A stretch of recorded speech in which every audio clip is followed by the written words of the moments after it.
This podcast is protected under the laws of the United States and other countries. Unauthorized duplication, distribution, or exhibition may result in civil liability, criminal prosecution, and the wrath of the tall man. Boy! Hey, let's talk about you, the ID10T community events at ID10T.com, like Russ Stevens, aka Cool Movies Darth, who has started a podcast called 90 for Chill, which Russ says is dedicated to movies with a runtime between 74 and 99 minutes, the time frame that I feel is ideal. Russ, I could not agree with you more. That is a fantastic idea. Russ goes on to say there are times you need a cinematic fix but don't have time for the latest Scorsese masterpiece or offering from a comic book universe. There's also times when you need a conclusion to prevent a binge costing you a whole night. My guests and I try to follow these guidelines as we chat up features that are definitely worth your time and are beyond easy to make time for. 90 for Chill, the podcast, can be found on all major podcast platforms at 90forchill.com, and that's spelling out 90, Ninety, 4 FOR, chill. So there you go. Thank you so much for sharing, Russ. Really great idea for a podcast. Events at ID10T.com for everyone else. Previously on 90 for Chill, the podcast. Thanks for coming to 90 for Chill, the podcast. This episode will be about the Bill and Ted trilogy, but, San Dimas can't be too far from the valley, so let's make a slight detour. 90 for Chill, the podcast, proudly presents to you Allie's Accessories Shop on Etsy's Trash Feature Review. Hello. Hello. Who invited you? Oh, wow, you mean you have to be invited? Well, that explains it. What? Well, everyone is dressed weird. See, if I had been invited, I would have known this was a costume party. Right. It's the story of a girl from the valley who never dreamed she'd ever be seen with a boy from over here. Like, I'm not getting out of this car. All right, but when they attack the car, save the radio.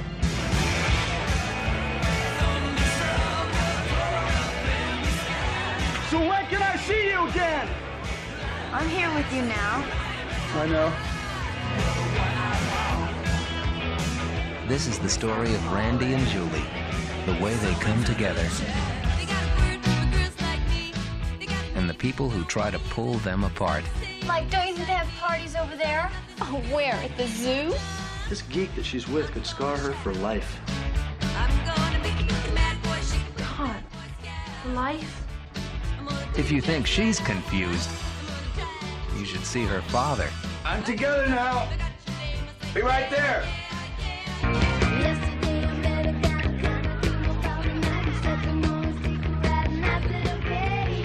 Julie's cool. Randy's hot. She's from the valley. He's not. Valley girl.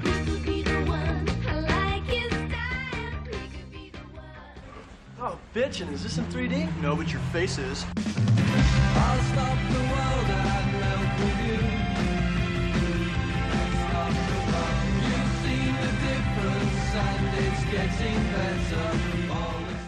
And I've just concluded watching Valley Girl from 1983, starring Deborah Foreman and Nicolas Cage. So, first time I've gotten to chat about him on YouTube or the podcast. And you know what? This really kind of runs parallel, I think, or at least a different time in the 80s, I suppose. Kind of like more of a straight narrative that I think, say, Fast Times at Ridgemont High didn't have, which may not have been the point of that movie, but I'm basically saying it's in that same vein, and it's a weird time where we are very sexualized in the early 80s. Kind of weird. Maybe AIDS was good for the restraint it provided us in writing films, but it's a really fun narrative, a good, there's some great scenes. But what it keeps bringing me back to is Say Anything, of course, I guess is what I'm getting at. Cameron Crowe. Fast Time at Ridgemont High. So, yeah, I got there. So, it's a similar love story, and it's really about, in this case, just trying to fit in for our Julie character. And in Say Anything, it's about pleasing your parents. So, it's all about pleasing people and sacrificing love for it. So, but with this feature, you get a more active protagonist in Nicolas Cage character who's willing to do anything for it. well, compared to John Cusack's, I'm gonna cry. So there might be better scenes, say anything, but I would definitely say that you're looking for something to just sit and enjoy. I think this is a little more fun. So Valley Girl, just as good as Roger Ebert says it is. Little Hand says it's time to rock and roll. Bring the noise. 25 years ago, you played a concert in front of the entire world. 1 month ago, you played in Barstow, California for 40 people, most of whom were there for $2 taco night. Bill and Ted, what have you got to say for yourselves? Be excellent to each other. And party on, dudes. You were supposed to unite the world and save reality as we know it. Bill, we've spent our whole life trying to write the song that will unite the world. Why can't we just go to the future when we have written it? Whoa! And take it from ourselves! But isn't that stealing? How is that stealing if we're stealing it from ourselves, dude?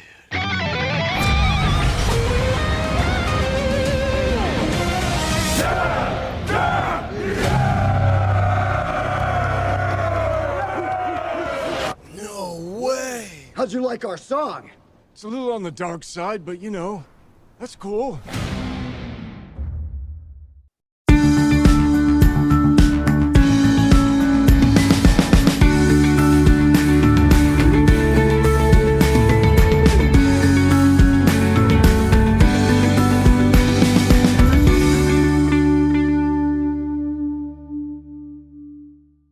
Welcome to 90 for Chill, the podcast, and today I am discussing the Bill and Ted trilogy with one fill in the blank Michael.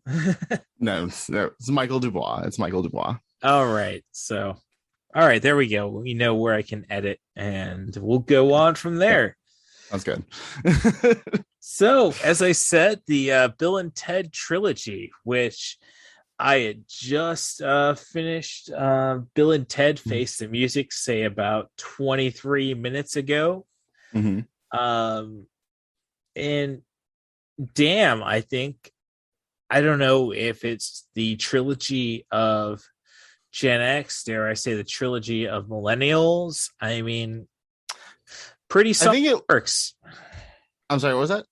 I just said pretty solid works altogether. Yeah.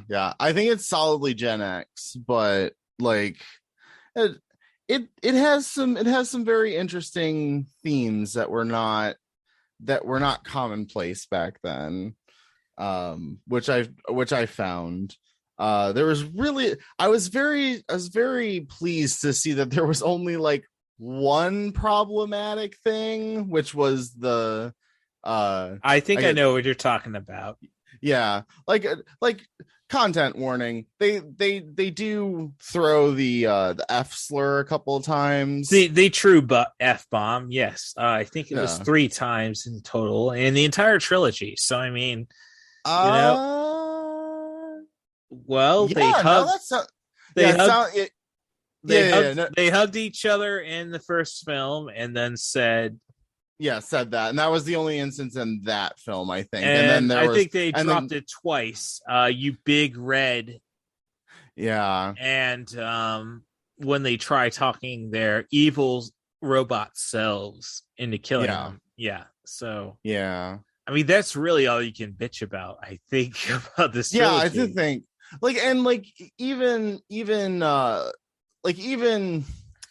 there was definitely the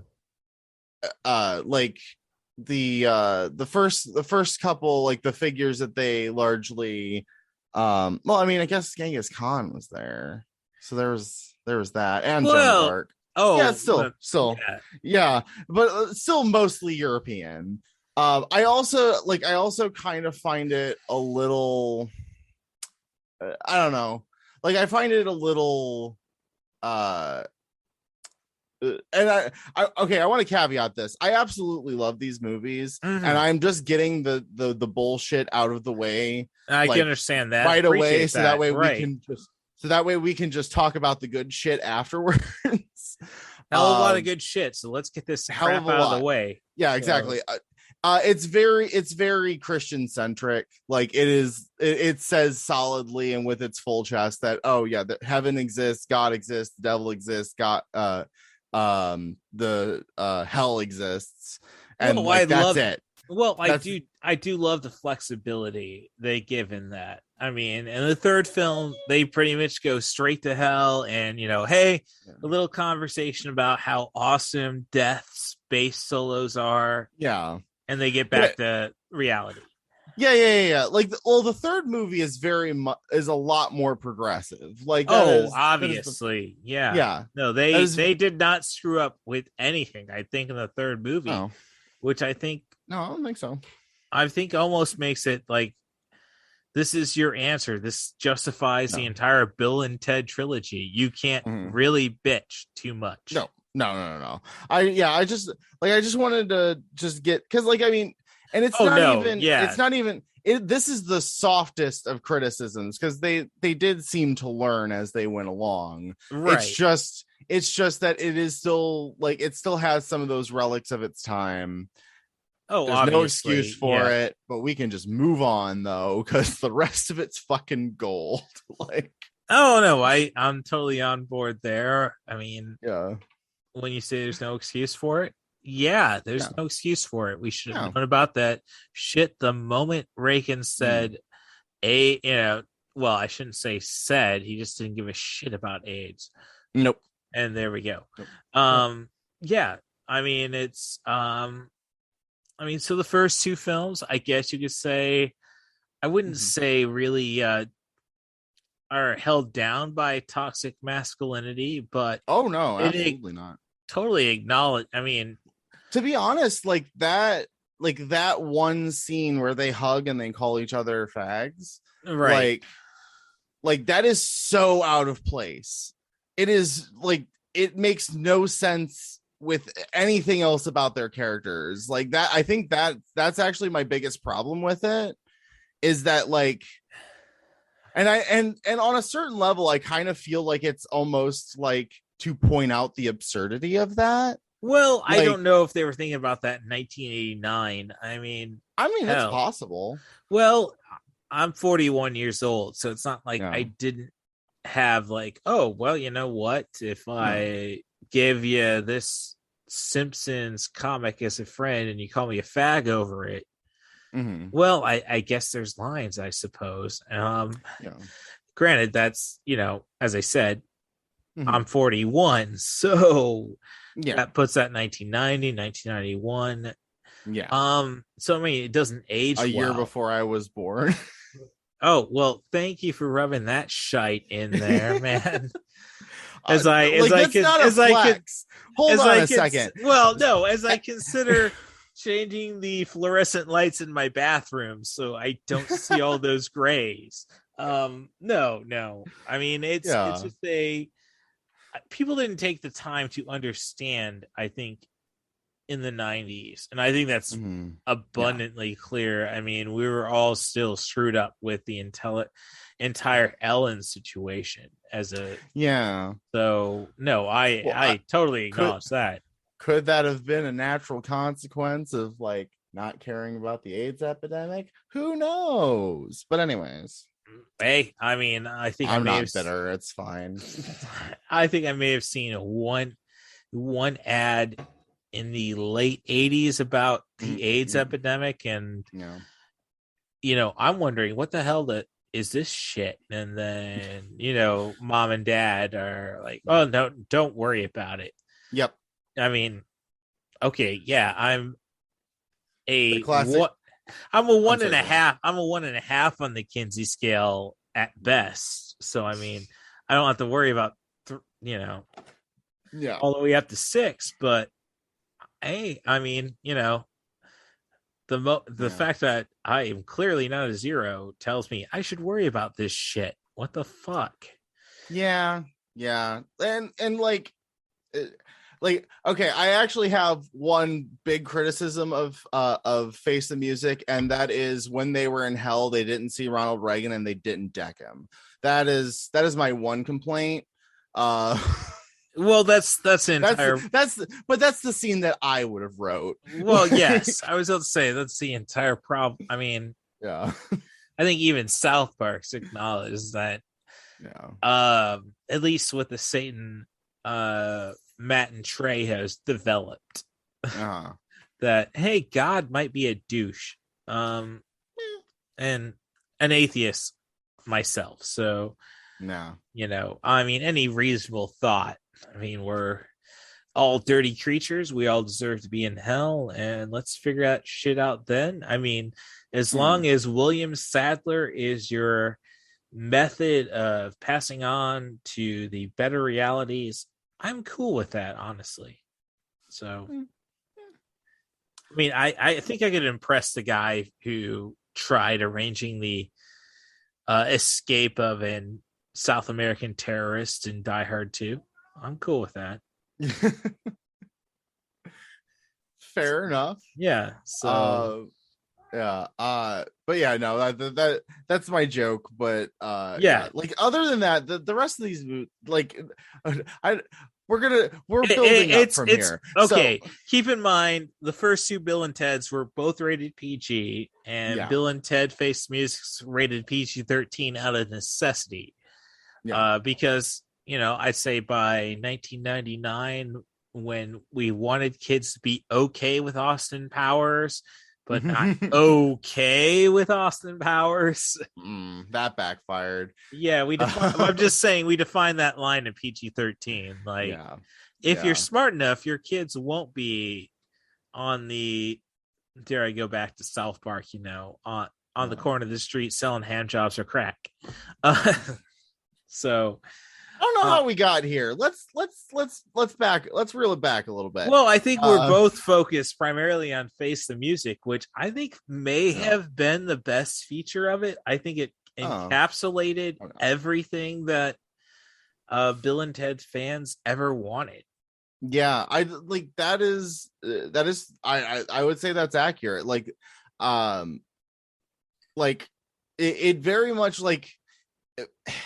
And then, like, it's not, I don't want to say it's like sad, but it's kind of like odd that out of all of these movies that are getting like sequels like 20 or 30 years after the fact, that it's both surprising and unsurprising that that Face the Music is the one that is like, oh no, this was 20 to 30 years in the making. We thought a lot about this and we made sure that it tied everything together.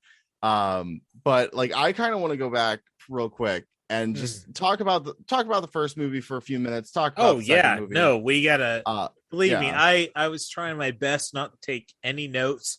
I mean, thank the fucking gods that the cinemas are open again, so I will shut my phone off, send that tweet out there saying, hey, you got 2 hours not to die on me.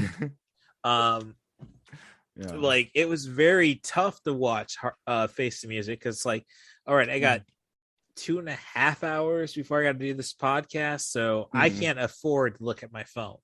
Yeah, I gotcha. Yeah, so no, I totally get that. Yeah, I accidentally prepared myself because I locked my phone in my car and I didn't realize it until I got like halfway through Bogus Journey, and I was like, I haven't gotten a text message, and where is my phone? But I will stand by this today. Like, I said this when I first watched this movie, like, not too long ago, because it took me an embarrassing amount of time to get to these movies. But it took me a lot. I probably purchased Face the Music a year ago myself. Gotcha. So no, no worries there. But the Bill and Ted's Excellent Adventure is probably the perfect time travel movie. And it fits in with the Avengers bullshit they established. I'll say that. I don't like it mostly works because it is a who cares it's Tuesday kind of vibe, where it's like we don't need to explain how time travel works. Our characters don't understand. Right. So No, it just works. Yeah, But no, this is totally fantasy. Let's not, let's draw that line between sci-fi and fantasy. No, this is fantasy. Until the third movie, they do not even hesitate to, excuse time travel. Yeah, they don't explain it. It just works. Like it's a Bethesda game. It just works. Oh, geez. Okay. But, all right. I'm gonna say it like fuck Fallout 76, fuck at Fallout 42. Fuck, I got a shit ton of editing. 42. Sorry, 4. Okay, it's just I know, but I think we get the vibe there. Yeah. But like I say that jokingly, but like it. Like logically it does kind of work.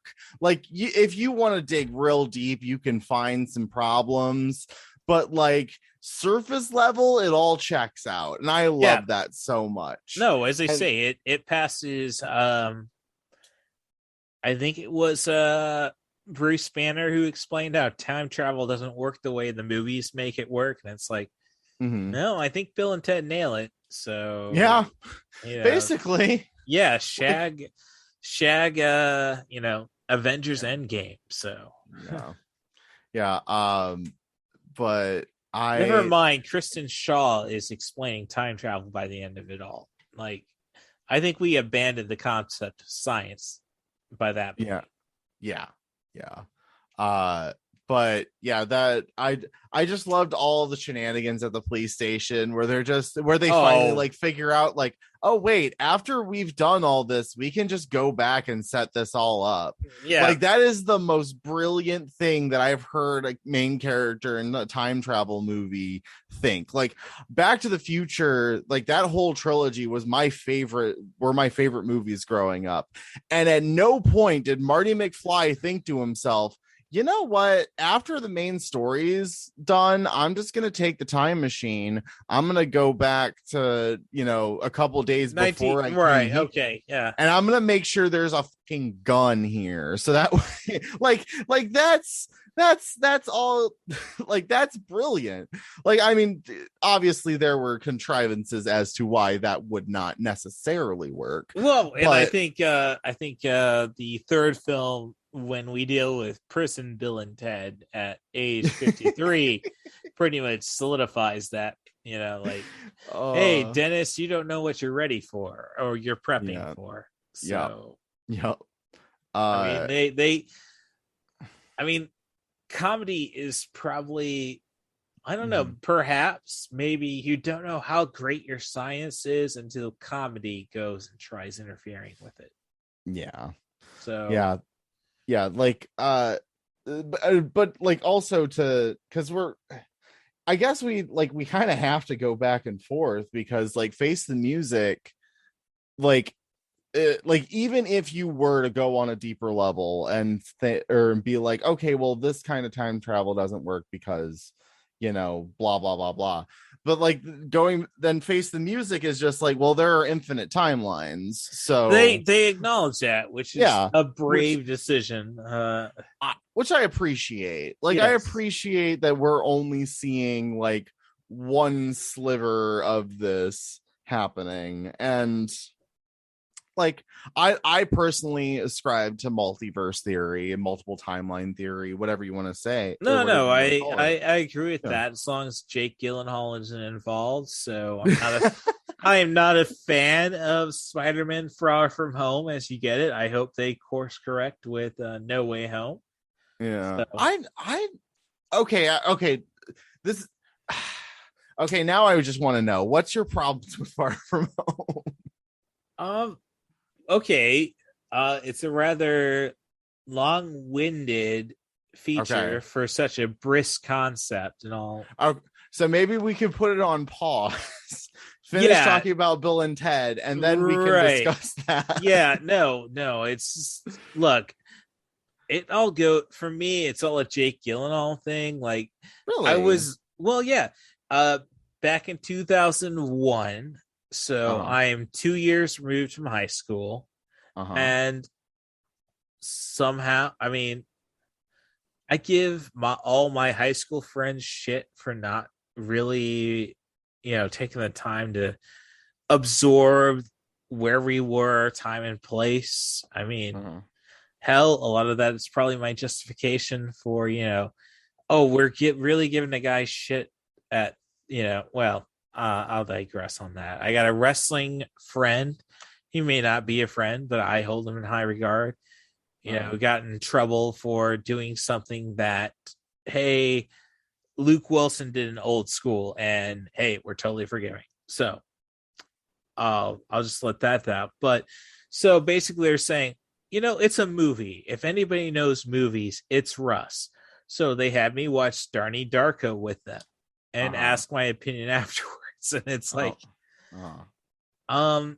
and it's nothing against Jake Gyllenhaal's performance, and I think he was actually pretty good in Far From Home. But when we established at the end of Act 2 and Act 3 isn't worth shit time wise, you're not going to get the best performance out of Jake Gyllenhaal. Yeah. So yeah, I mean, so it's basically I didn't find Donnie Darko to be impressive. I thought it was like, that's a rather lame time travel slip. And I was able to avoid Jake Gyllenhaal films until, I'm sorry, well, fuck, that guy spells with a J, so I can't do that G. Is it Jake Gyllenhaal or Gyllenhaal? When I say that, is it spelled with a G? His last name is spelled with a G, yes. Oh, well, fuck, it's Gyllenhaal then. Sorry. Whatever it is, I'm mispronouncing it. I don't care. No, the letter G is justified because you have the GIF sign. It's not justified like whenever somebody throws a J sign into it, bugger off. So I was able to, and it's really not a criticism of Jake Gyllenhaal. It's just I was able to avoid Jake Gyllenhaal movies from me telling my friends Darnie Darko isn't shit until I watched Okja, the Park Jan. I mean, shit. I don't want to really. Now I've gotten myself in trouble because I'm dealing with Korean directors and I don't. Bong Joon-ho. Thank you. All right. Good thing that he won Best Picture, so I can remember that. Okja, his Netflix film about the pigs, and Jake Gyllenhaal's in there in a brief role, and it's like, I mean, I can't fault Jake Gyllenhaal as an actor at all. I mean, I love Substitute, so I'm obviously going to be on the Maggie side of things. But it's kind of like we're going through this. It's like, no, the time travel does not effing work in Donnie Darko, and like I was able to until Okja, I was able to avoid Jake Gyllenhaal altogether. And okay, if anything, that just cost me. Well, I hear great things about Nightcrawler, and obviously it cost me. Oh geez, now I'm farting on the name. Obviously, of the film directed by Ang Lee, starring Heath Ledger, Brokeback Mountain. So I missed a lot of good shit from that guy, in all honesty. And then Far From Home comes along, and we get through the first two acts, and then, all right, we're just gonna screw Peter Parker by the end of it. It's like, oh, great, we had great character development, and then it's like, oh, I'm a phony, and it's like, well. Yeah, I'm going to think about that for the next freaking half hour as you finish this film. So that's my story on Far From Home. Fair enough. So what's funny about that is another movie critic that I follow and very much respect had their criticism of Far From Home was really a criticism about the whole era of what's his name? Tom Holland's Spider-Man is well, that Peter Parker hasn't suffered enough. Like the whole thing about Peter Parker is that his life just sucks. Like he is objectively one of the most powerful and versatile superheroes, and his life just sucks. well, I mean, I don't know if it just sucks. I mean, he was just very, very resilient after the death of Uncle Ben in the and MCU. all of the other terrible shit that happened to him year after year after I don't. year. Well, I mean, what can you really say bad happened to him besides? And he's, you know, he was responsible, or in some small way, although he sees it as a lot larger. The death of Gwen Stacy. That's not MCU stuff right there. Okay, see, exactly. That's the problem. No, that's the problem. Yeah. That's what they were saying, is that he hasn't, like, Tom Holland's Peter Parker hasn't suffered enough. Like he hasn't had the Gwen Stacy moment. He hasn't had the like they're building up to that. The ending of Far From Home is kind of a thing. I don't know. To that. No, I don't know how much they're going to spend time on that, though. Because all I can say is I appreciate Sam Raimi being involved in the MCU, and that could be a brief thing at best because it's Sam Bloody Raimi. But no, I get it. No, he's a fucking teenager who's like didn't have to deal with his uncle's death in this franchise that we know of. Well, like that, see, the thing is that you'd think it would have come up by now if it was going to happen, but we have no idea what happened to Uncle Ben in this universe. They've literally never talked about it. Well, I think that might be a good thing because we are not really up for a third retelling of Peter Parker's origin, which is a smart thing that the MCU has done. True. And this is we've shifted from Bill and Ted, but yeah, totally. But like I don't know. I can see No Way Home going a lot of different ways. Yes, that's what I'm worried about. I think that they're really smart for not giving us any information. Like they gave us that one trailer and that's it, and they leaked it a couple of days before, so that way they'd have an excuse for not releasing anymore. I mean, what? No, but because meta narrative, like using meta knowledge here, Mobius and Venom are supposedly in the same universe as Spidey now. And I did see that recently with Venom. I mean, I was surprised it fit the 90 for Chill premise with the sequel, but hey. Oh no. I still haven't seen it, but I know what happens. Yeah, no, look, you got a week at best before the spoilers are there. And all I'm really disappointed about Venom is that like Andy Serkis was your director. So I'm just hoping something like new, and you didn't get that. I appreciate the brevity of Venom. I'd still give it a 3 out of 5, but it's just like Venom is simply an R-rated concept. Yeah. And if you're not going to do that, then you're just jerking us off with no finish. And, I'm not saying I'm going to be immediately angry, but I'll be bitter. Yeah. And there's so much that's up in the air right now, and that I can't wait to like see what they're doing with it. Right. That's the entire brilliance of all of this is like, I mean, if they waited a year on releasing No Way Home, Spider-Man would be shagged. Like we wouldn't give a shit by that point. but they'll give us that in December, and hey, you know what? Yeah, yeah. It answers it appropriately. Like, yeah, hopefully. Yeah. But yeah, hopefully their third movie will wrap things up the way that Bill and Ted Face the Music wraps up that whole trilogy. Well, you say that, it's like, well, did really Bill and Ted Bogus Journey, which should have shut that things down with a shitty kiss track. That was supposed to be the end all be all. Yeah.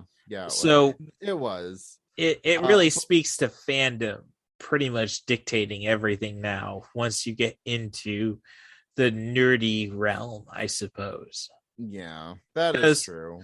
Well, I mean, you're going to get $100 million from nerds regardless. Yeah. You know, so I don't know about regardless, but fairly easier than in most other places. Well, I'm just saying, like if you don't put any advertisement out there, there's still, I mean, and maybe a third, 100 million, as I said, is a little optimistic, but no, us nerds want continuation. Like I haven't watched Terminator Dark Fate. Do I own a copy of it? Yeah. Yes. So see, I ain't that loyal. Like, well, I don't know. That was one of those, probably me and my mom, mom with Terminator. Oh, your friends are watching. I was pretty, like being the second child, the first child having Asperger's disorder, meaning she was pretty obedient and all things considered. Not really. It's like, oh no, but Terminator scared the shit out of your mom, so no, she's not gonna let you watch that at half the age she was when that film came out. So obviously that just encouraged my obsession with the concept, and gotcha. There you go. No, Terminator should have ended after 2, 3 at best. So no arguments there. No, like I don't remember how old I was, but like my family went to go see Transformers 3, and I was pissed. I was like, I thought we weren't doing this after the second one. We all watched the second one, we all looked at each other, and we all agreed this ain't it. Like, we're not doing this again. And thankfully, the third Transformers was all right. Yeah, like, I heard was that. It wasn't offensively bad like the second one was. Yes, no, that's what I've heard. It was okay, and there were a couple of really cool moments in it, despite the fact that Optimus Prime basically got put in a spider web for like half of the third act. But we don't. That it's whatever. It's whatever. Michael Bay is not known for his writing acumen. It's whatever. And but when that fourth movie came out, I'm done. I've already checked out.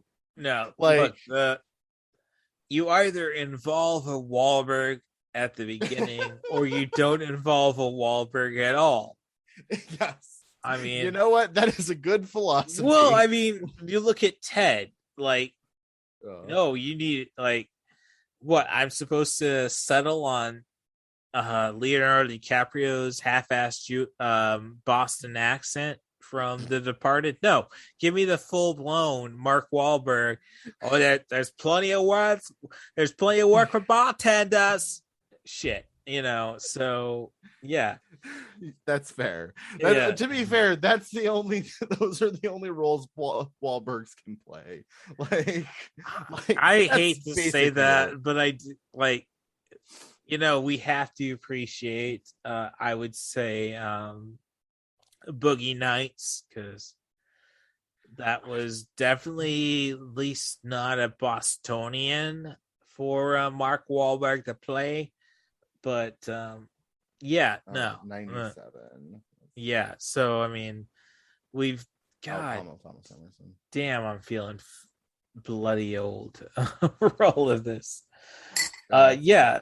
But this was one that I just never had any interest in. No, there no. are lots of movies I went back for, but this was just not one. Well, I would say Paul Thomas Anderson, everything's got something to it. So that's true. That is true. And granted, I haven't watched Magnolia yet, and I've had 2 guests on the podcast who tell me, like, oh, you gotta watch that. It's 303. Like, geesh. It's almost like, should I just divide it for 91st Show the podcast? But yeah. I have watched exactly 0 of his movies. I just realized. Oh, the only Punch Drunk Love is definitely worth your time. I'm staring at the movie of his that I've always wanted to see and just keep not watching. What movie is that? There Will Be Blood. Oh gosh, no. You gotta. Yes, no. It's been on my list for so long, and it's the quintessential. Like, you don't have to watch any other Daniel Day-Lewis movies if you watch There Will Be Blood. Oh, perfect. You don't have to watch any Paul Dano movies. And I mean, I love Looper. I mean, I'm a big Ryan Johnson guy, so it's like, I don't want to say that. But yeah, no, There Will Be Blood just for Daniel Day. That's his on Netflix. Okay. Yeah. Cool. I just now have Netflix because I hacked my ex-girlfriend's account. So well, there you go. Well, I didn't hack it. I was very much, what's your password? You asked nicely. Yes. Because consent is mandatory. Oh, God, yes. And you know what? If anything, bringing it back to Bill and Ted being a franchise from the late 80s officially. Yeah. Hey, I mean, they're pretty cool. I mean, even in Bogus Journey, our girlfriends are most chaste. Mother. I just love so much that they wrote them like that. Yes. Like, that is my and there was at no point anybody pointed out that was strange. Like, they just spoke very eloquently, but were just also so dumb. And I love everything about that with my whole heart. They are just so wholesome and so great, except for the few scenes that we've pointed out, right? And it's just accepted that's it. And then I even love that there was a redemption arc for the dad, the most unnecessary character to have a redemption arc. Awesome. In the 3rd film, I got that playing in the background right now, and I didn't keep track of who's playing Deacon, who, spoiler alert, marries Missy's in the 3rd film. And that's not really a spoiler. Somebody different marries really Missy at every film. So I just that I am amazed by that. That whole storyline is just wild. All I can say is they made her up pretty good. That I could see, I would take Kissy Missy. So my story with Bill and Ted, and I think this is a good point. I believe I didn't see the first feature till back in 1989 when Morton Cinema, singular at the time, was offering free movies on the weekends, and this would be the same series as Mac and Me. So look, Mac and Me, watched it on VHS, made me cry. I never saw a kid die. So afterwards, bloody hell, that was the cheapest shit I've ever seen. Meaning I watched the Mystery Science Theater 3000 take on that. But I just had a thought, a feeling with my mom that Bill and Ted encourages stupidity. And it wasn't until, as they say, in 1989, we were watching free matinees at the Morton Cinema. As a Mac and Me, Labyrinth, and I think Bill and Ted made the list. The Poetic Critic on Letterboxd, that's the Poetic Critic, my big sister will probably tell otherwise. But it's kind of like my mom didn't give a shit about Bill and Ted until she read stuff about Bill and Ted Goes to Hell. When you have William, well, it was originally titled Bill and Ted Goes to Hell, but Bogus Journey. Yeah, yeah.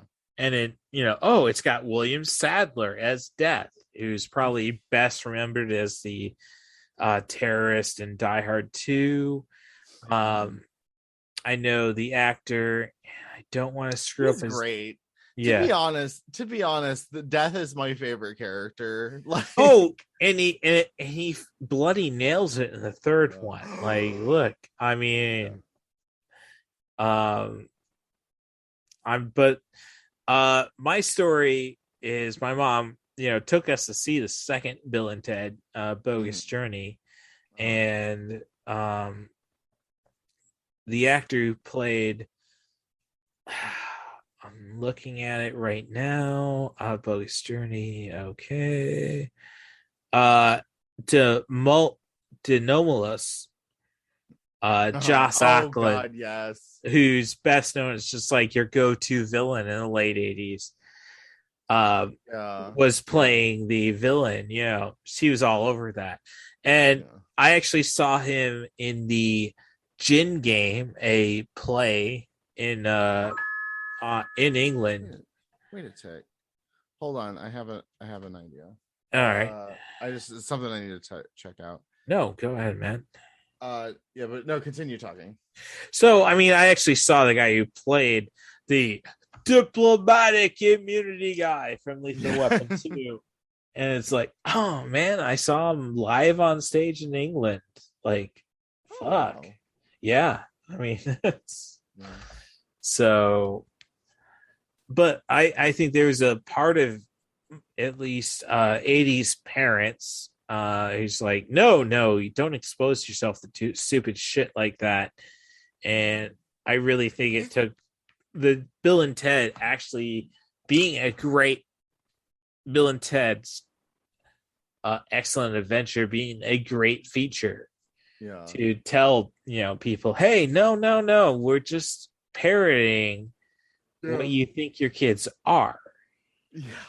Yeah, like that. And that is actually like one of the things that I like about it is that they are quote unquote dumb characters, but the movie is very smartly written. Oh yes. No, I mean, Bill and Ted aren't idiots. They're just I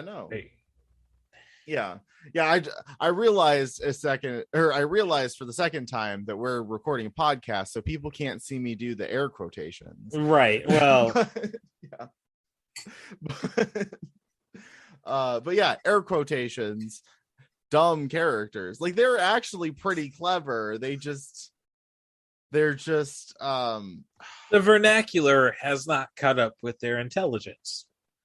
It's not even that, because like, again, they have a very wide vocabulary and they use a lot of very, what people would consider like $3 words. Like, they use those words, and it's not, I would even hesitate to call them slow, because they think on their feet. No, I mean, when you look at the second feature, Bogus Journey, this is the most non-heinous. Yeah. Yes. Like, they make a point to prove that we're not, I may be emphasizing the negativity of a situation, but I'm not breaking the rules of English in regards to the. And as a former English major, I can definitely appreciate that. So, same. Well, not English major, but in that ballpark. Right. No, if you go to college and you don't know what you want to do, and if it's not business or communication, you're going to find work, but it's total bullshit what you're doing. Yeah, no. I do the same stuff that people who actually finish college do. So it's right. Like, and it's you can either get your degree at it, or you can get your experience at it. Yeah. Or you just wait for them to get desperate and hire anybody because they're terrible places to work. I mean, what? No, that's totally true. I mean, like I have way too many thoughts on this, and this is not the time nor place because we're talking about Bill and Ted's Excellent Adventures /Bogus Journey / yeah, Face the Music. Face the Music, right? And but yeah, I also like in the end the passing of the torch to the next generation. Oh, I like that's the only way you could have ended the third film. Yeah, like like there's part of me that reads into this way too much, but I really feel like both the Bill and Ted movies didn't do what they wanted them to do, which was to, you know, galvanize people into like giving a shit about one another. Which is grand ambitions for a I was about like to say comedy. this is a script to fruition thing. Yeah. Like, I mean, obviously, if I write it, and even today, if I write a script about pro wrestling zombies, which you can inquire about by sending an email to maineventofthedead.com, it's still like, I mean, gosh, now I got to rewrite that bloody movie 10 years later. But it's still the fact that it's like, okay, it's a product of its time, but I would say, especially after Face the Music, no, it fully acknowledges like, oh, how far we've come in that time. Which is amazing, you know, because 20 years and we're talking about Mozart discussing music with a pre-BCE Chinese flautist. Like, but I'm sorry, continue. No, I think you're in a good place. I was going to talk about how much I love the actresses that they got to play the daughters. Yes, particularly totally on there. Yeah, particularly Bill's daughter. Yes, no, Samara. I had her name. I thought I saw her name in a lot of other stuff I've seen, but yeah. If I'm not mistaken, she also plays the main character in the movie Ready or Not. Yes, she does. I could tell you that one, and it's under 140 minutes. Believe me, it's when I've been like, come on, people. Wait, hold on. You want to talk about Ready or Not? I haven't watched it yet. I have a copy. I knew that was going to be. Look, Andy McDowell telling, "Oh, give me a moment." Like, I am at the tail end of Gen X, but I am clinging to that shit as much as I can, Fair just enough. to make myself feel special. All right. Nope. No. I'm telling you, the next time I'm on your podcast, I want to talk about Ready or Not, because this is hands down my favorite horror movie. Well, no, it's not horror movie, right? Yeah, I was about to say, it's more of a black comedy, but that's a lot of horror movies. Oh, right. No, best. Like, I think horror was lost, dare I say, after Night of the Living Dead, and like when George A. Romero nails that mother lover home with his, you know, and this is actually a racism allegory. Apparently, according to George A. Romero, that wasn't intentional. No. That was the best. That was the best actor he put in the lead role. Yeah, no, that was like wasn't.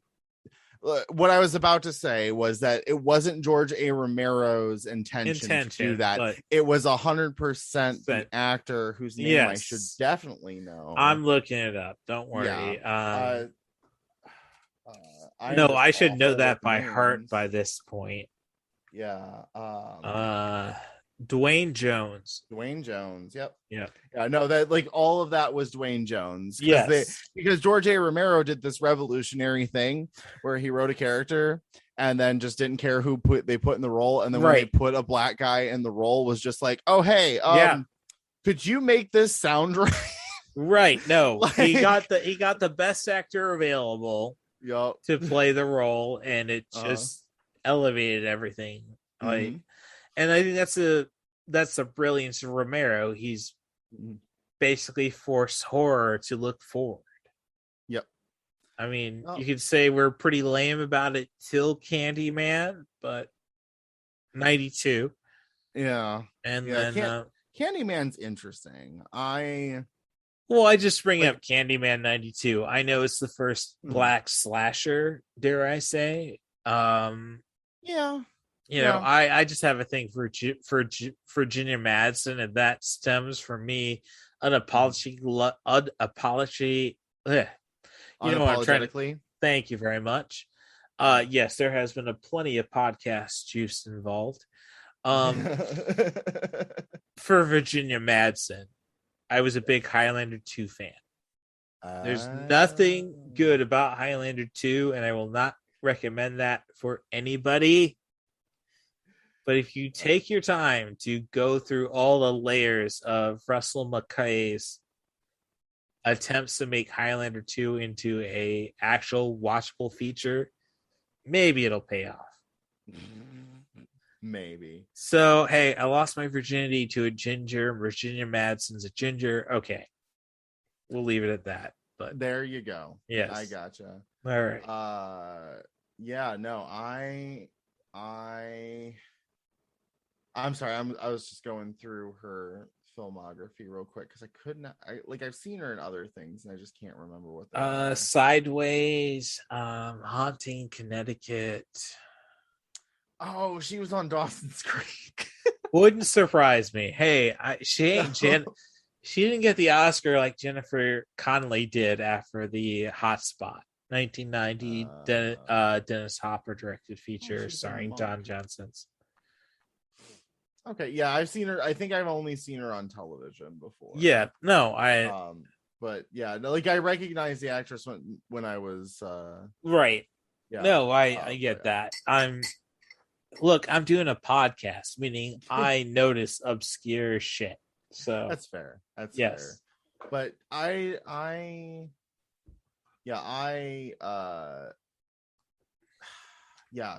Candyman's just a whole thing that I'm not ready to talk about. No, look, it'll take me a while to prepare for that one. So I mean, because obviously there's just so much stuff to say about that. Yeah, I think one of my favorite people to cover that, there's a YouTuber who the name of their channel is Cold Crash Pictures, and they have like a wonderful essay on the whole movie, and I think it's really good. The point of the matter is Jordan Peele's taken over, so and he also like he specifically said that Candyman was a big influence for him, right? If I recall correctly. But yes, so that was a tangent off of my excitement for Ready or Not, but yeah, but yeah, I loved her. I loved going from, because I think the last movie I saw her in before Bill and Ted Face the Music was Ready or Not. Yeah, and those two characters are very different, and I just loved seeing her have fun. And I had, like, in my head, I like swapped her for her on-screen dad, and the movements matched up. It was great. You could tell that she very quickly was just like, oh no, this is exactly how he talks in every scene. I'm just gonna do all of these faces. Well, it's, God bless Blumhouse. All I can say is I think Ready or Not was a Blumhouse subsidiary. I mean, he just knows, and maybe that speaks poor of Jason Blum, well, you know all the nuances. Why don't you just make movies based upon them? And it's like, all right. So Yeah, no, I'm very pumped. As I say, I have a copy of Ready or Not, and just haven't gotten around to watching it. And I'm looking at these IMDb and Metacritic scores, and I'm just shaking my head because this movie was fantastic. I loved every part of it. I highly recommend it. I can see how it wouldn't be everybody's cup of tea. Are you saying Ready or Not, or Ready or Not? Yes. Oh, because I was about to say, I think it's a good, it's a red tomato on Rotten Tomatoes. On Rotten Tomatoes, it has 88%. Right. IMDb has it at 6.9. Well, yeah, and but has 64. It's like whenever I see that, it's like I gotta watch this movie then, because I think critics have been a lot softer since Roger Ebert died. That could very well be. I mean, Roger Ebert had his weird stints. I was about to say faults, but this is the guy who wrote Beyond the Valley of the Dolls, which is just so, like, if you see the Valley of the Dolls, you can totally see, like, oh yeah, I know what he's going for, and he bloody nails it. Regardless, they're B-movie exploitation films. Oh my god. Okay, yeah. I used to be part of oh my god, yes. Yeah, no, this brings back memories. I used to be part of a Rocky Horror Picture Show Shadowcast. Oh, right. And they used to play previews before they, like, well, quote unquote previews before. Right. No, believe me, I've been to enough Rocky Horror, believe me. Yeah. Like, I take pride in the fact that I've been to beyond enough Rocky Horror Picture, but yeah. But yeah, no, this was one of the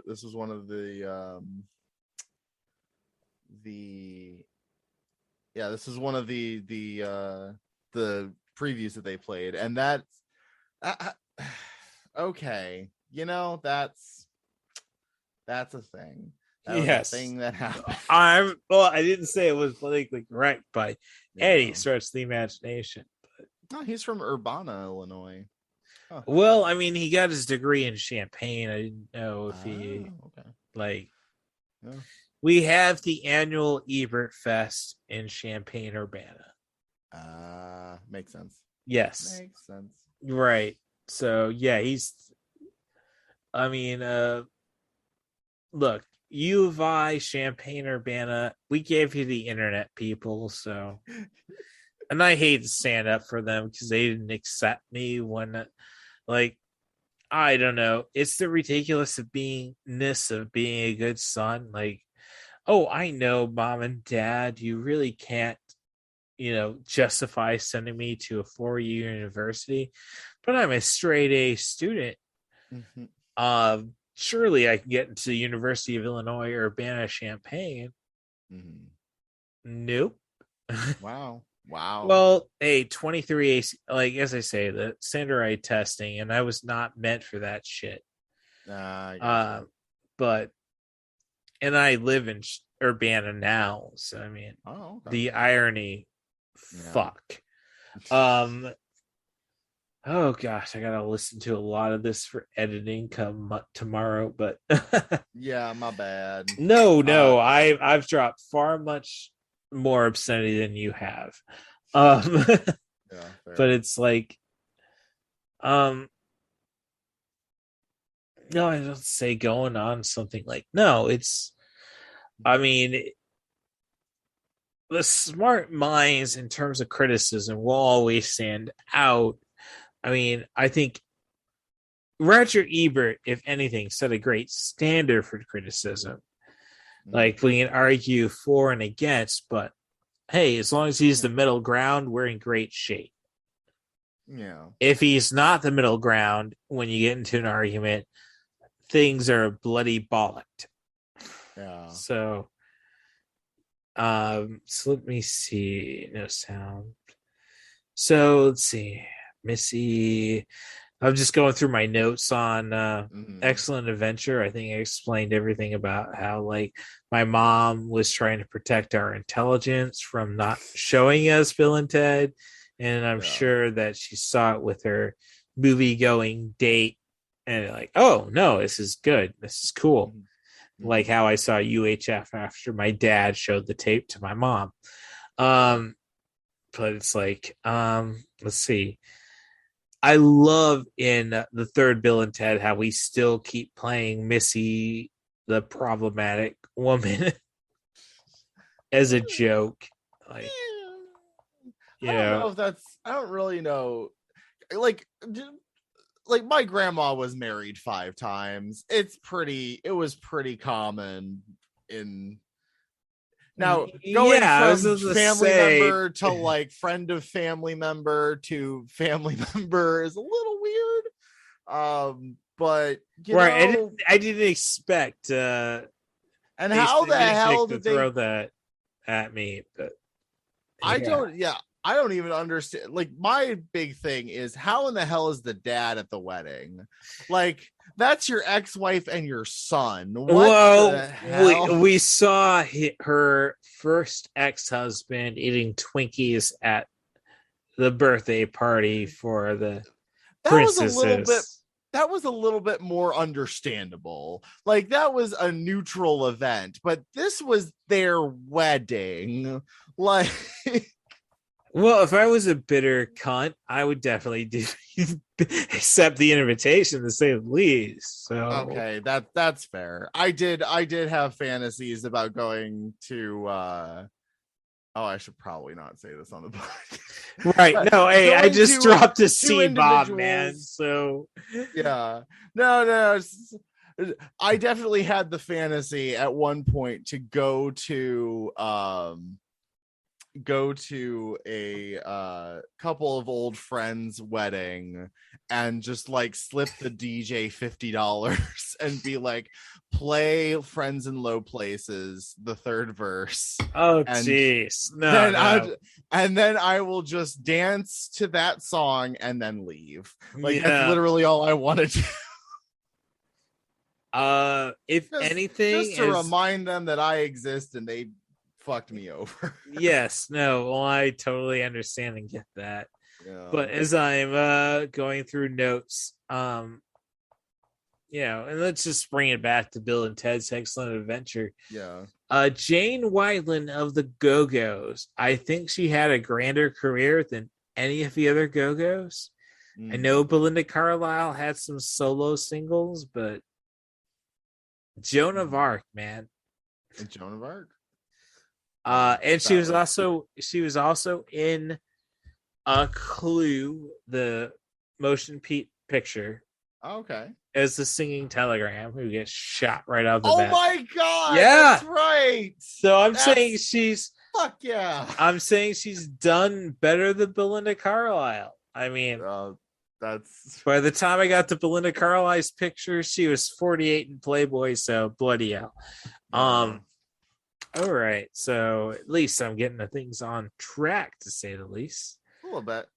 Yeah. So, geez, come on. All right, so yeah, Jane Wedlin, better career. One of the things I caught from the first feature, like the police station theme, where they're where they're trying to figure out how they're going to trick their Ted's dad.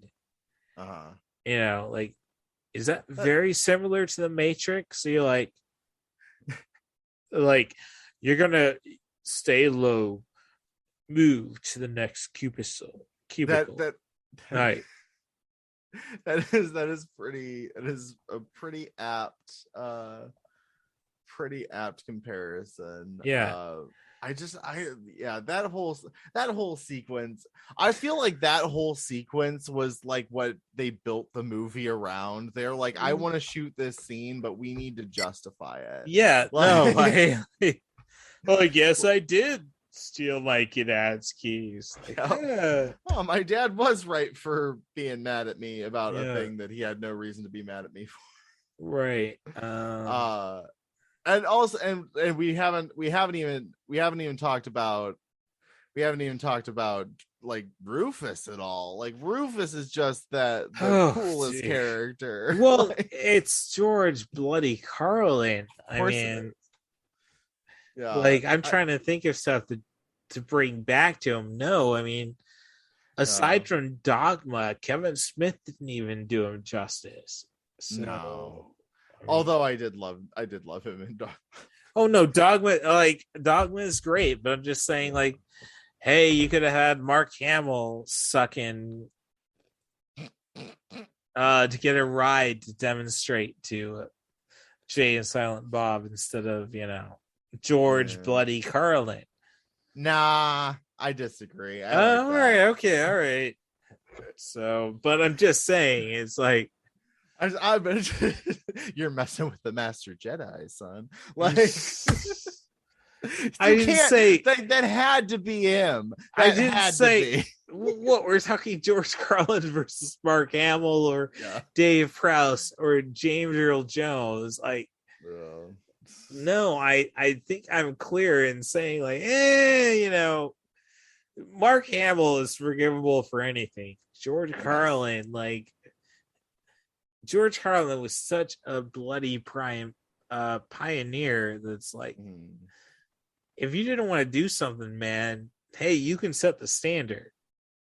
So, I mean, more power to George Carlin for going down on somebody in Jay and Silent Bob Strikes Back. It's amazing. Then just everything about that is amazing. You're right. Then just like, I am biased because there was a period of my life where I had that movie memorized, like line by line. I am not kidding. Well, I was like 15. Like, great. No, as I say, I'm 20. I was 21 when Jay and Silent Bob Strikes Back came out. I saw Dogma in the bloody theater. That's how old I am. So it's like, I know George Carlin, like, yeah, no, he's the smartest man around. I mean, only Richard Pryor would tell him to fuck off. It's like, well, I don't see Richard Pryor around. So, unfortunately, I mean, I had a experience. Like, I used to go up to Chicago for wrestling weekends. Like, I trained with All American Wrestling, or AAW now. And then I had my nervous breakdown after a bankruptcy and a lot of heroin. And my trainer would still, my trainer Danny Daniels would still help me. He was just going to do his best to make sure I'm okay. So really lays a lot of pressure on me for not being a wrestling star for his sake. But I digress. I used to spend my weekends at the DePaul campus's getaway hostel. And I'm talking to like, all it takes is one foreign guy who's got a sub interest in wrestling. And it's like, wrestling? Oh, I can tell you everything. God, I hope you're not a native sleeping underneath this guy. Yeah, I mean, it's there's no point to that. There's really, honestly, I got on somewhere thinking I'd go and end it somewhere, but there's not. No, I gotcha. Yeah. Apropos of nothing, I just saw a picture of Timothée Chalamet and was just reminded of how good Dune is. So I haven't gotten around to that one yet. I literally watched it last night. While I was looking for ways to watch Bill and Ted's Excellent Adventure, because Face the Music is on Hulu, but the other two are on HBO Max, right? So I got on HBO Max and I was like, well, if I'm going on HBO Max, I'm watching Dune. No, it makes sense to me. And it is fantastic. I am so pumped that they got people who, like, we know what this story is and we care about it and we're going to do it right. And let me tell you, I have never been more attracted to Oscar Isaacs than I have been until this movie.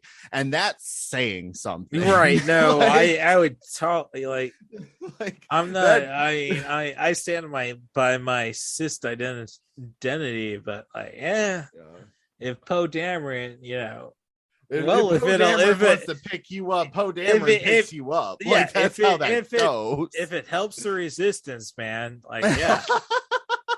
No, it's so much worse in this movie. He has the most beautiful, like, gray and I mean, like black beard. Yeah, it is a strong, sexy silver fox beard, and it's like he could tell me to do anything. He wouldn't even need to use the voice on me. Not that he has it, but if he had it, he wouldn't need to use it. Like, you just have to ask nicely. Like, I do whatever he wants, Space Daddy. Like, that's it.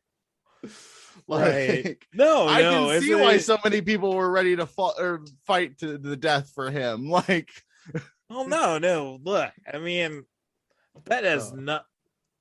I mean, Oscar Isaac. That has nothing to do with sexuality. Oh no, that guy transcends it. Yes, no, that guy is like, you stand or you don't. There's no 1 through 6 on that shit. Nope. Mm-mm. All right, so let's see. If anything, a fault about Bill and Ted's Excellent Adventure is the finale. And I say that because, like, look, if I was sitting through a bunch of bullshit history oral presentations and I was told, well, I guess we're going to leave early, to hell with Bill and Ted. Look, they were last in line. They weren't there. Yeah. At that point, you just have to assume they're not coming. Right. Like, they were there. Like, you saw that list. You saw how long that football player was talking. They were there for an hour and a half. Yeah. No. Like, Dimas High School. Like, no, I would end it on this. So Dimas High School football rules. Like, yeah. Yeah, absolutely. Which kind of brings me more to the assembly. It's like, yeah, damn, man, Columbine ruined everything.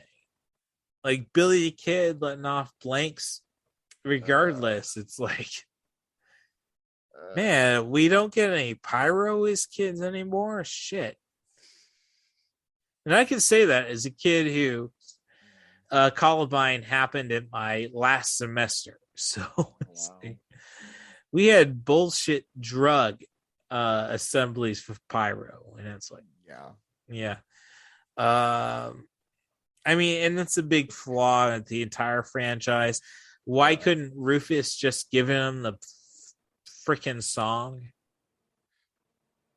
Yeah, well, okay, because like they even say in the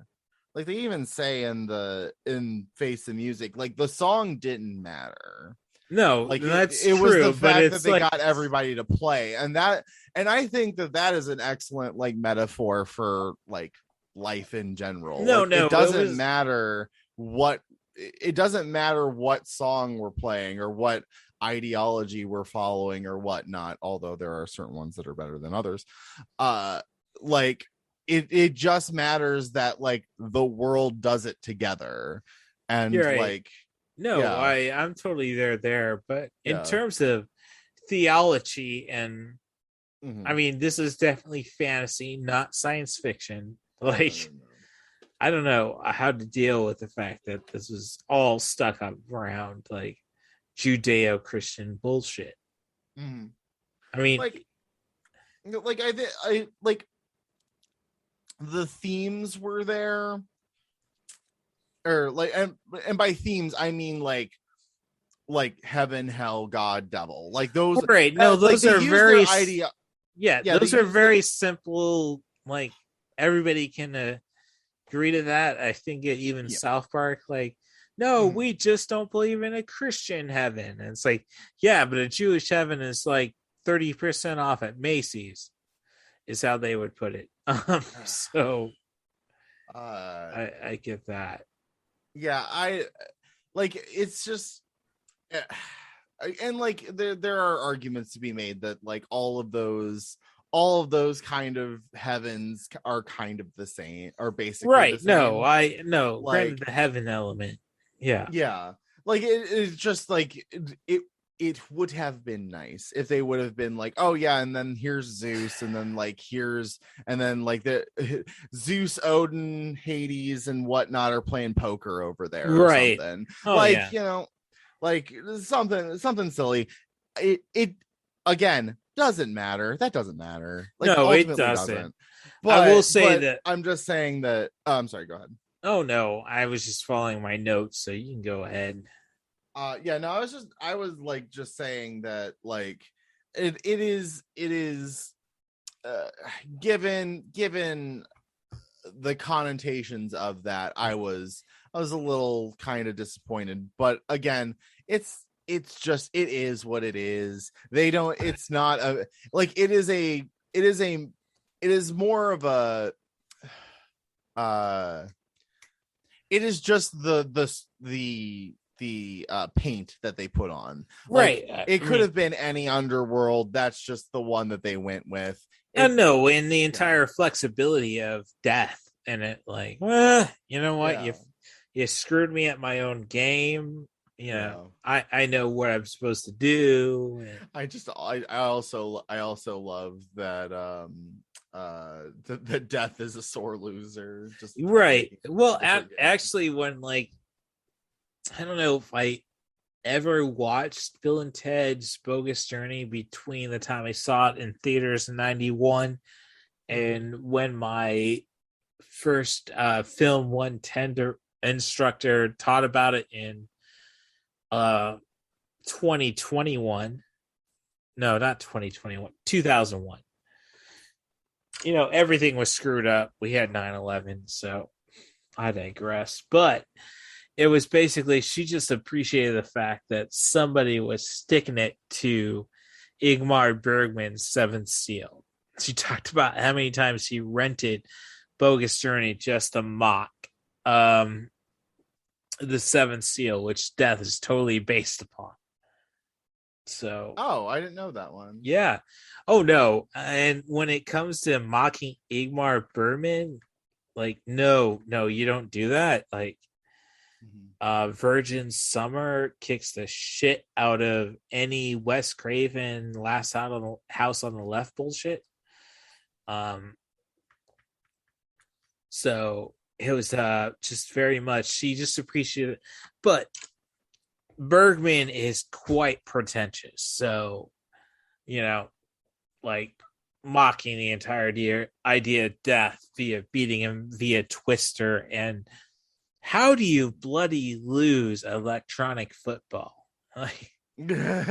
I'm sorry, that is a game where you can definitely call variables upon.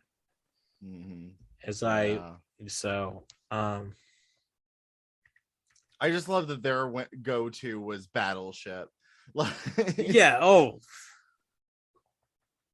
like that was my favorite. And it's just a weird thing with the entire trilogy that I would say the music actually got better with the features as they went along. Oh yeah. I mean, the second film, I mean, Rufus looked directly in the camera and was like, "I promise they get better," and he didn't break his promise. Right? So. But we're still dealing with the song that we were left thinking was going to come. Unite Humanity was a fucking Kiss song. No. Wait a tick. It was a Kiss song? Yes. I missed that. God, let there be rock. No, that's a Kiss song. Like, gross. Okay. Yeah. No wonder it didn't work. I sent that tweet out. Like, okay. If Primus, who was in the Battle of the Bands in San Dimas 1991, would have won that, we would have had our Utopia sans Rufus instead of Donald Trump and the motherfucking Kardashians. I'm going to stand by that. This is coming from a guy whose little brother was a love bass guitar and would listen to Bloody Primus at a too high a volume next door to my bedroom. So believe me, if I know bass music, I can pass that judgment. That's fair. I do appreciate me some Primus. I did not realize that they were in the Battle of the Bands. Well, they were playing Tommy the fucking Cat. Oh God, how did I not figure? No, yeah. That? Oh man. But shit. What was I gonna say? No, I found out something that made me angry. I was watching a video about like the censorship of rock back in the day. When they were having like it's causing teen suicide and all Typical bullshit. Yeah. And then during one of the like Senate hearings, they had proposed that KISS stood for Knights in Satan's Service, and I am so mad I don't live in the universe where KISS stands for Knights in Satan's Service. Like, why? Right. That is so cool. Yes, there should be a band called that. Well, Like, as a kid of that time period, that wouldn't have flied. Well, but no, the primary circuit focus was on the SS at the end of KISS. No. So, yeah. I mean, I don't know. Like, as growing up and being a Central Illinois kid, where we have more, at least in the Peoria area, more classic rock stations than we have new rock stations. I mean, growing up, I mean, living in Champaign, I at least have 2 alternative rocks, which is weird to me because I figure the college station would play the hit music. So I should know more about Kid Cudi, who was in the Bill and Ted's Face the Music. I love that he was their metaphysics expert. Yes, that was my favorite part. Yeah, no, yeah. And no, I'm just saying we're totally, in the name of rock, we're totally ignoring. Like, you look at the band, Thea and I can't remember how you would say feminized Bill. We're comprising. It's like, yes, totally stick it to the white man with that. Like Louis Armstrong, Jimi Hendrix, a Chinese flautist. Like, yeah, screw righty on that. We are the biggest posers. It's, it's just like, now I'm watching the credits of the third film. I'm seeing so much accordion, and again, it pisses me off that as West, like, it's solely the English-speaking Western society that we abandon the accordion as actual music. No, I also love that Weird Al was in that. I didn't like just very, very low key. He was in that montage. Wouldn't surprise me, but yeah, no, because I remember like making a point to look over during that shot and be like, oh yep, Hawaiian shirt, curly hair. No, I know who that is. No, Weird Al is the only reason I have any connection with modern music. Growing up in the Midwest, as I say, it's like, yep, when you have like 3 stations playing music. Well, I'd say in my high school years, we had 3 stations playing classic rock and only 1 oldie station. But it's still like, oh, geez. It is really good to see that MGM is at least making things, or Orion Productions, just for the sake of it. Like, Orion Pictures had the worst ending to an entire studio. So 91, they win Best Picture for Silence of the Lambs. 92, they're bankrupt. It's like, yeah, it's just let's see. But I mean, there's a lot of things about, I mean, really, when I stop and look at it, the only thing I can really be pissed off about face the music is Dave Grohl writing a great great song. Oh my god, yes. Because look, Foo Fighters, the self-titled and Color in the Shape, excellent albums. Everything after that, the guy is just a freaking poser, capitalizing on everybody who lives in flyover states. I'm not going to hold back on that one. You know, you got no passion behind your music, Dave Grohl, and I'll bloody well say it. You know, aside from that, I mean, it's really a flawless picture. That's the scary thing. Like, man, how did you freaking nail it with the third feature? Yeah.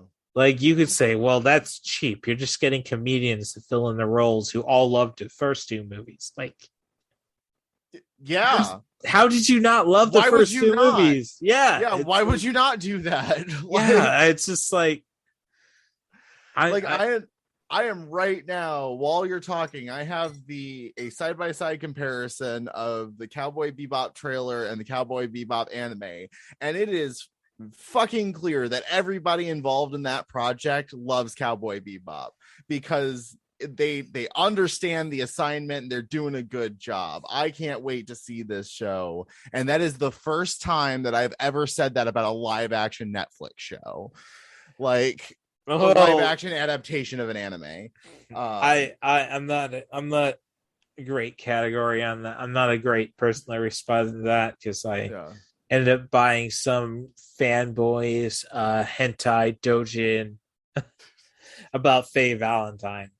I also love the actress that they got to play Faye Valentine because she has the exact right energy, and like, even like in an interview she was talking about why she doesn't have like the anime accurate costume.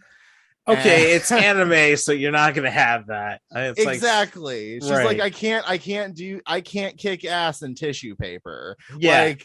Like at that point I was just like, okay, I love this, it's beautiful. Like, she was the perfect person to get for that character. She understood the homework. Yes. So I'm just going through my notes right now. I mean, all I really got is little things to bitch about when it comes to Bogus Journey, and as to say, they're really little things. Like, I think we already addressed the concept of theology and science fiction, which this isn't science fiction, it's fantasy. I will say the possession scene at least really dictates how it's not about, like, it's about the script, not the actors. Like Keanu Reeves, Alex Winters, they can play these characters forever. Yeah. But seeing the actor who had to play Ted's dad and the guy from Total Recall who was trying to tell Arnold that it's a dream inside the dream. But I digress about that. It's like the script is there. Like anybody, and I think it's really shown off by the actresses who play the daughters. Like, that how intelligent the script actually is. Like, the actresses who play the daughters, that would be let's see, Bill and Ted. I really got to have one of my old TVs died so I can have space for a new one. Get myself some bloody split screen, 2-screen. Yeah, I bought mine for like $50 off a guy, and it was $50 because it has a lot of it works, but like, it's an old monitor, and also it is permanently affixed to the desk mount that it is on, right? Because all of the screws are stripped. No, yeah, I'm totally like, yeah. I mean, Samara Weaving and Bridget Lundy Payne, who play the daughters, like they show it's like these are well written characters. They're just not Alex Winter and Bill, and Keanu Reeves. So I mean, that's something marvelous about it. If anything I can complain about the trilogy is that immediately with the second feature, it's very self-referential. Yeah, that's fair. Like we know people love it, and we know people want to be appeased with how they love it. Well, I mean, like a good sequel should build on what, like, like I think that Bogus Journey like works as a sequel because it builds off of what it established in the first movie. Well, It's not the first movie again. yeah, It is an evolution, and it goes in different directions. Like even this one, like this movie was like very tight and still had these branching narratives and different themes. right. Like sure that like, and yeah, like even if like the child, or like I say children, but they're adults, like the offspring of the main characters effectively doing what they did in the first movie, like it still had its own ring to it. It was like, oh, we have to go get this person to get Jimi Hendrix on board, which I 100% agree with. No. Yeah, but it's just basically a statement on the fact that nowadays, like even with the Star Wars trilogy, it's like, let's make sure we do the same thing first and then go from there. Yeah. Otherwise, I mean, honestly, and it's kind of a shame that we didn't really focus on it, was that Bogus Journey has all the chances and the risk taken. Yeah. Like, I mean, this pretty much looks like Tim Burton could have directed Bogus Journey, at least when you get to hell. The entire angles of the doorways, and it's like, yeah, you pulled that one from Beetlejuice. It's not possible. Yeah. Let's be real here. All art references each other, and like, people are influenced by everybody else, and we're supposed to pretend like we're not because of copyrights. But I'm just saying, when you're thinking 3 years back to Beetlejuice instead of 40 years back to Salvador Dali, that's what I'm getting at. You're right. So let's see other notes. Every monster in the 90s had the same voice as Goro from Mortal Kombat. I did try to research that. Like, Frank Welker did the voice of the demons in Spawn from 97, which I suggest nobody ever watch. Or you can watch a Monday Night Tro on the WWE Network and get the same effect. The voices were so similar. Kevin Michael Richardson is probably the most prolific voice actor out of that, who gets credit for the Goro role in Mortal Kombat. It's like, yeah, but Frank Weller's who did the voice of a lot of monsters in Mortal Kombat and in Spawn, the HBO series. Like,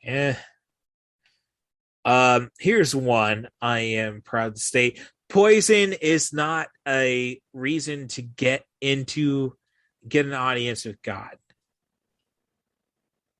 From Bogus Journey. Wait, what? Oh, they sang Every Rose Is a Thorn. No, that's a song about a stripper. Believe me, as a guy who spent a lot of time in strip clubs, no, that has no meaning beyond, why are you screwing that guy from Quiet Riot instead of Bret Michaels? I'll stand by that. Okay. I was up. Yeah. I also was just like, I was just waiting for them to pull out the be excellent to one another and then have that work, because like that, I think that would have been great. I think that would have been a fantastic, like, oh yeah, no, God actually is a good being who like believes in this stuff. Like that would have been like yeah. I mean, it's if we're gonna go fiction with it, let's go that far fiction. Well, like, no, and look, if we weren't talking about this movie 19 years after the second movie, it probably wouldn't be a thing. So, let's see. Station is basically a Martian Smurf, in my opinion. Wait, what? Station is basically a Martian Smurf. I disagree with that on the basis that they are too big to be a Smurf. Yeah, but it's still the same word. Station can mean anything, as Smurf can mean anything. They still spoke English though. Station never said anything more than station. I'm talking about the Smurfs. The Smurfs use like Smurf as like us. It's as its own word, almost like Grok from Stranger in a Strange Land, which is a really weird book. But station, just going station is effectively the same as I am Groot. It's I would say it's closer to Groot than it is to Smurfs. Okay, all right. But yeah. All right. I see how you got there though. Yeah. All right. So a couple other notes about Bogus Journey, which look, Bogus Journey, I think may have been better than Excellent Adventure. I'm sorry we haven't spoken as much about it, but it's like it's the middle film. Yeah, it's the middle film, and it was they definitely did a lot more with it. Like they were definitely the soundtrack the soundtrack's a hell of a lot better than, I can't remember the band who did Two Heads Are Better Than One. Like you're singing about Menage a Trois in a PG movie. Yeah, no, I'm gonna, but like little thing, like they don't even lip sync to this Kiss song. Like, okay, so that's just a hang up there. Yeah, that's fair. Let's see. The battle between the good Bill and Ted robots versus the evil Bill and Ted robots, that should have been more epic. No, it shouldn't have. I disagree with that wholeheartedly. That is exactly how that should have went. It was just like, okay, and just done. They're just done. Like, because it wasn't about them. It didn't really matter. Like they were just the threat. And like these movies aren't about like dealing with threats really. Like it's about their how they get there. Okay, all right. Yeah, like the even in Face the Music, like the world or the universe is gonna unravel if we do that. Like, yes, is that a thing that's driving the action? Yes. Is it important? Not really. Well, I don't know. At least they acknowledge that Dennis the robot isn't that important in the end. And Bill and Ted Bogan and Face the Music. It was just a reason for them to go to hell. Well, and then for them to have a dancing robot. Like I'm cool with both of those things. And if you really want to get nitpicky about it, like them going to the future, even though they know the world is going to unravel in like 17 minutes or at that point it was you got 77. They only had they only had an hour and a half at best to fix everything. Like it was like that makes no sense. If you know when the end of the universe happens, then like going further than that should just not work. No, that's totally true. Like you have the cliff notes by that point.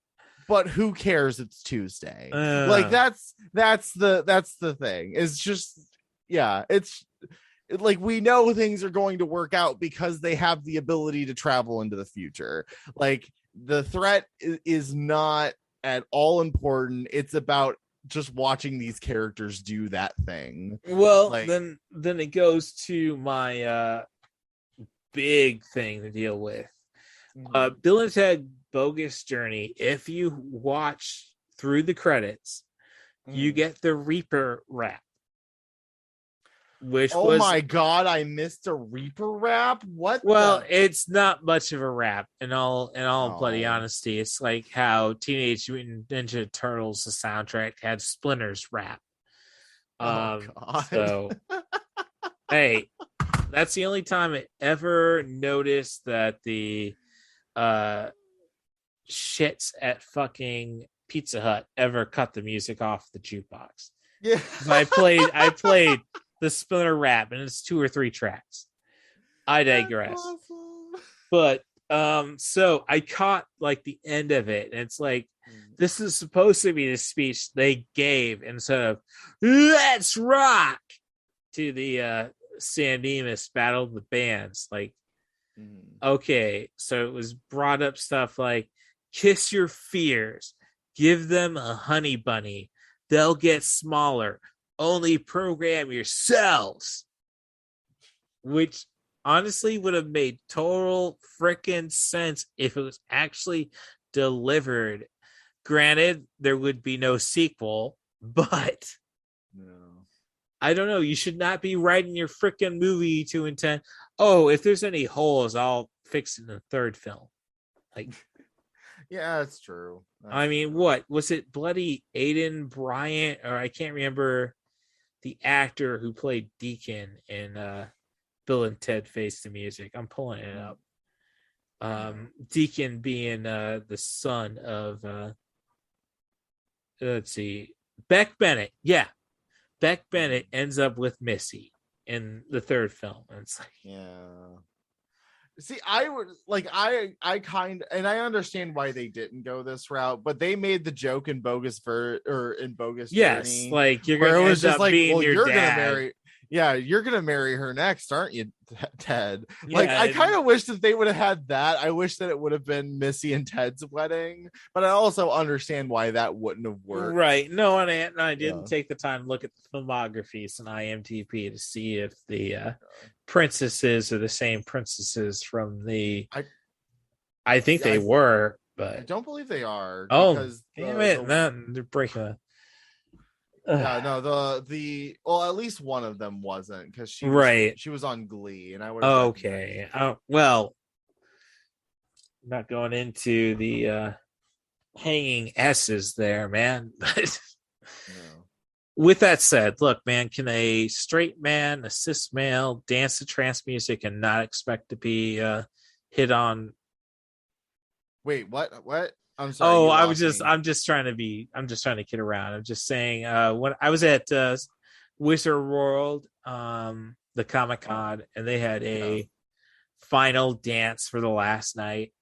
And like, I am not a hip hop guy by any state of imagination, but you start playing some trance music, I'm on the bloody floor. Trance? Yeah, I don't know what you're referring to. Well, we're talking like Underworld, Zombie Nation, any other stuff you'd hear on the soccer pitch being hummed, I guess. And like, all right, yeah, cool. All right, yeah, this is my jam. And then it's I get a bunch of guys on top of me, like, so why are you here? Like, no.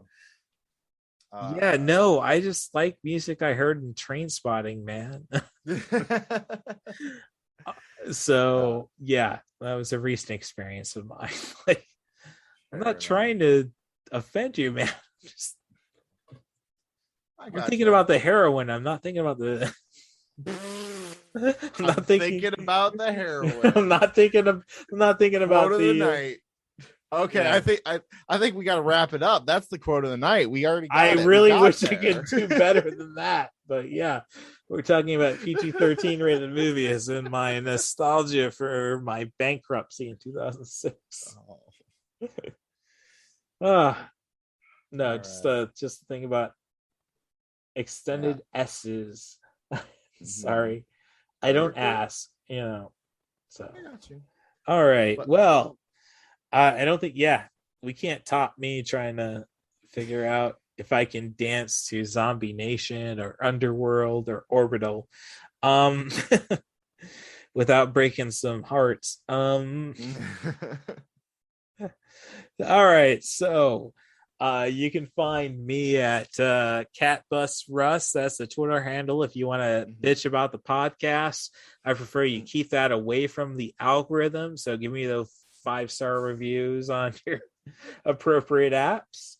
Main of the Dead is where you can find all my writing. Otherwise, Michael Dubois, how can we find you? I am Gentle Them Evel. That's EVEL. On Twitter, on Twitch, which I very occasionally stream on.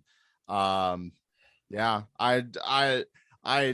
I'm gonna be trying to do more stuff, so follow me on Twitter for that.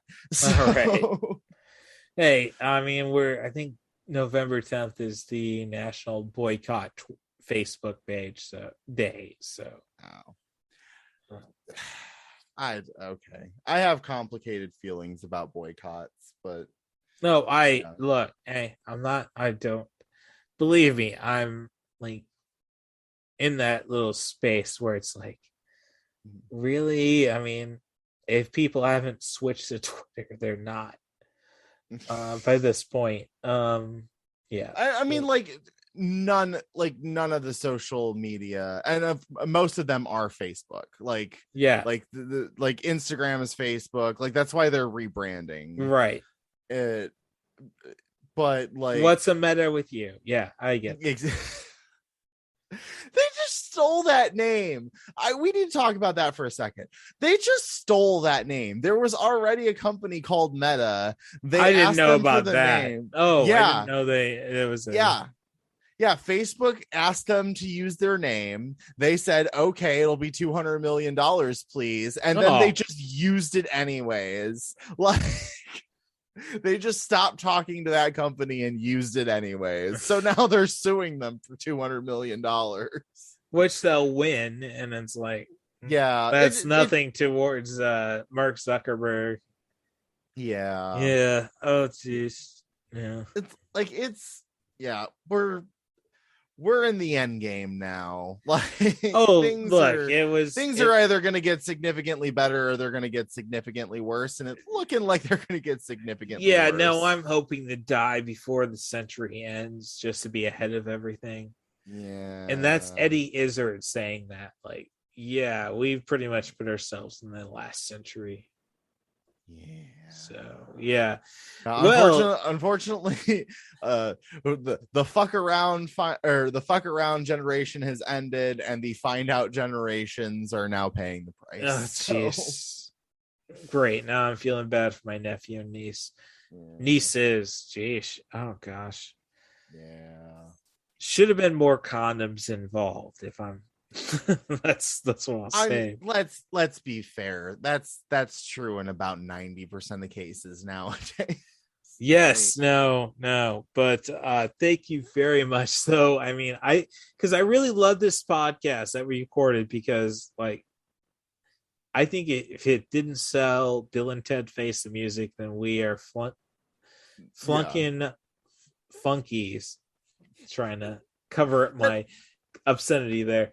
But I mean, this is it's a good movie. I don't think we even really specifically talked about anything other than the fact that Jimi Hendrix is in the movie and that the actresses that played Bill and Ted's daughters are awesome. I think that's all we talked about. No, and that's all you need to know. What I'm saying is the third movie just totally justified the existence of the first two movies. Yeah, it's like no, if you like the first movie, you best watch the third movie, or you are a bloody. Yeah. You know, that's the problem with the C word. It's like, at least with the F word, you know, we have the F bomb, and then we have the insensitive one. Yeah, and we don't look quite at your have analytics. That yet. See if you're bigger in America or if you're bigger in Europe / Australia, and then, you know, set your things accordingly. Oh gosh, if I was gunning for that, there'd be like, I would have lost the American audience to begin with. So I at least appreciate your acknowledgement that there should be an effort to desensitize one. So well, no, I don't know if that's necessarily what the goal should be. I just think that it like, isn't. but like, yeah, it's not. Look, I'm a Newcastle United Football Club fan, and they're owned by Saudi blood money. And what I figured is I got to get myself I think it's a garrote, whatever the headwear that the Saudi royal family wears. Oh, I'm not sure about that. Well, it's basically like, okay, if you're going to own this team, I'm going to be very racist towards your people until you fix. Oh, that's awful. What? Don't do that. Well, no, I'm just saying, look, I'm going to wear this until you quit killing journalists. That's all I'm saying. All right. I am actually honestly glad that you said that because I haven't made the purchase. Okay. But that's good. But I'm just saying, like, look, it's like Native Americans, we pretty much fight them all out. So let's not mock them. Yeah. Saudi oil money bastards, I want to mock the shit out of you, is basically what I'm saying. Yeah, that's I can see how you get there, but like there are better ways to do that than being racist. Like racism is just a problem in general. Yes, there's no undeniable thing about that. I'd rather mock them because they're rich assholes than because of where they come from. Like, because those two things are not like. I'm just saying, I haven't seen a poor Saudi wearing the headdress that the royal family is. That's fair. All right. I don't know. I haven't made the purchase, and you're absolutely right. No, it's like, it's petty bullshit regardless. Yeah. No matter how you justify it. Yeah, exactly. Like I am of the camp that racism is never good. Like it's just like they're okay. Well, I live in Champaign-Urbana, and I see all the logos with Chief Alanawick, and it's like, well, that looks like you cut the mother lover's head off and just stuck it on a wall, like mounted it. Mm-hmm. So believe me, I get that. It's just like, I'd rather be in your face about it. Like, until we eliminate and we're just picking on you people. We're just being assholes. But no, I'm very glad that I ran it by you, and like but yeah, any case, I gotta hop off of here. All right. It's getting. Yeah, I it's more that I've had to use the restroom for like the last 30 minutes. Bloody hell, I don't want to talk about stains here. So yeah. All right. Well, I will catch you later. Thank you again for having me on your show. Hey, thanks for coming on the show. It makes it work. It makes it worthwhile. Thank you very much, Michael Dubois. And I hope to hear back from you soon and have you on the show again. Yes. And next time we're doing Ready or Not. All right. I can do Ready or Not. No, I can promise you that. So okay, perfect. All right. Have a good night, man. You as well. Thank you. Can I hear a wahoo?